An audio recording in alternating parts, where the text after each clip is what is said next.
Hey guys, welcome back to the channel. It's Paul from Vintage Sports Card Finds. Today, I decided to go to the outdoor flea market, and I thought I was going to come back with nothing. I had gone through most of the flea market, and it did not look good. I was pretty much resigned myself to the fact that there wasn't going to be anything there. And then I came across one of the last rows I was in. I found a vendor with some stuff all in little cardboard boxes, and luckily I digged through it and I found some vintage 50s cards that were in pretty good shape. They were buried, and so I asked them for a price, and I'll go through kind of what we had. A lot of Red Sox locals. So we had from the 55 set, we had Ted Lepicio. Lepicio? That's what I'm going to go with. Ted Lepicio. This was the lesser of the two Lepicio cards. There was a little bit of duplication in there. These were the two duplicates where there was more than one, and that's the Hal Brown. Again, this is the lesser of the two. This one has kind of a crease. You see it there in the hat. So those two were the duplicates. So you're going to see those cards again real quick. Milt Bowman. All right, shortstop. Again, another Red Sox card. And New York Yankees, Frank Leja or Leja, I don't know how to say that one. And so nice, looks like a nice card there. This one here is a badly miscut Frank Sullivan card, another Red Sox card. And you can see on the edge here the beginnings of another card, so that was poorly cut. And you have it right there. Okay, and Tom Hurd. Cards were in pretty good shape, you know, for the 50s. I mean, I've seen a lot of these that look just atrocious. So, and then here's another Ted Lepicio. This is the better of the two, so this is the one I'm going to keep. I got to reference these against my 56 and 55 sets. Again, I usually buy with confidence when I'm buying 50s cards, because in the end, most of the cards, you know, I know for the most part I'm going to need them. But even if there's a few duplicates, so what, that works out well as well. And so we have the other Hal Brown card.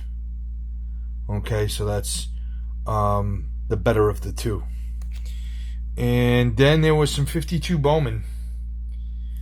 And this one here is Gus Zernial.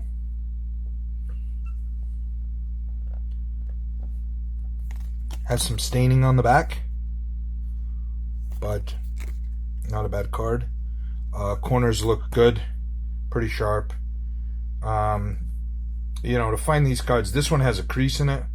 This is a George Kell, and it has a crease in it, and you can see the crease. I don't know if you can see it on the, but yeah, in the camera, if I can see it, there's a pretty good chance you can see it. See right there where it sort of creases out.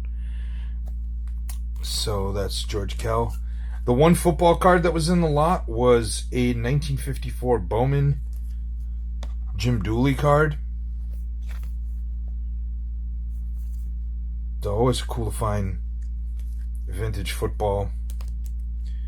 A 1951 Bowman Johnny Vandermeer. And this card looks pretty good. And take another quick peek, but it does look pretty sound. I don't see much in the way. I don't see much in the way of any creases in this card, so I was really excited. There were some really nice cards for the years. And then you have 1956 Bob Grimm.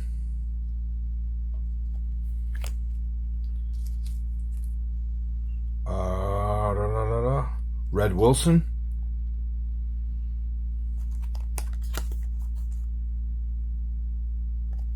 Some staining on the back of that card.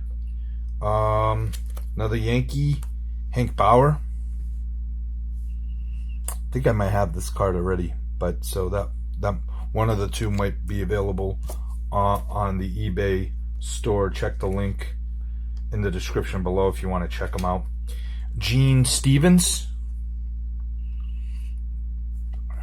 And, you know, this would go a long way. Just the fact that there's a lot of Red Sox will go a long way to help me fill out my Red Sox binder as well. So that's always cool to add cards to that binder.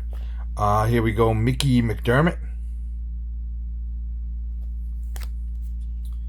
And lastly, this card came, this is the 1954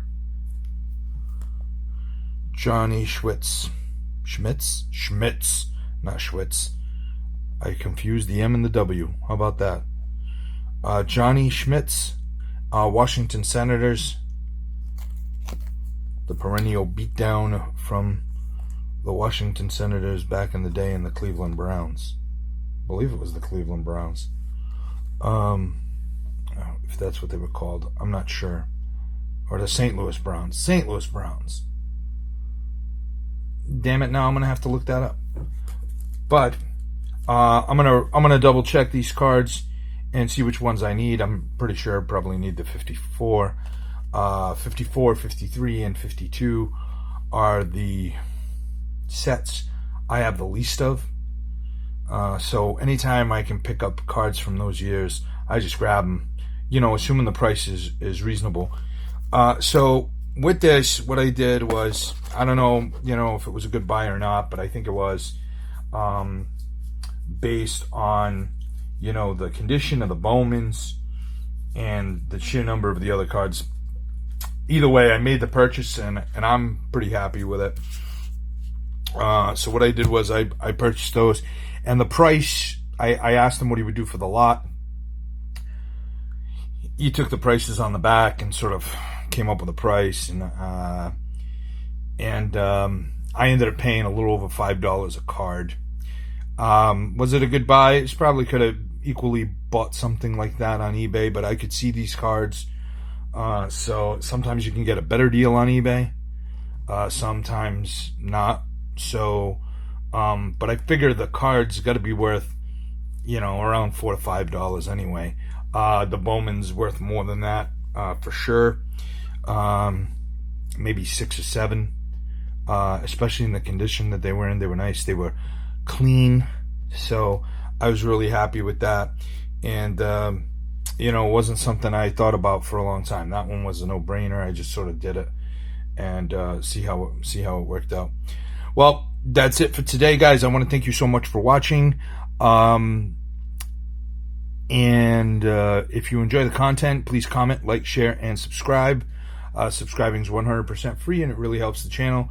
So I want to thank you again. And as always, happy hunting. And don't forget to dig in those boxes. You never know what you're going to find. Because this came out of, basically, these came out of a box that was filled with other stuff. It wasn't even cards. It was stuff that was just like pins, and it all just looked old. So I was like, maybe, let's see. And it worked out. So thanks so much again for watching, and happy hunting. Thanks, guys.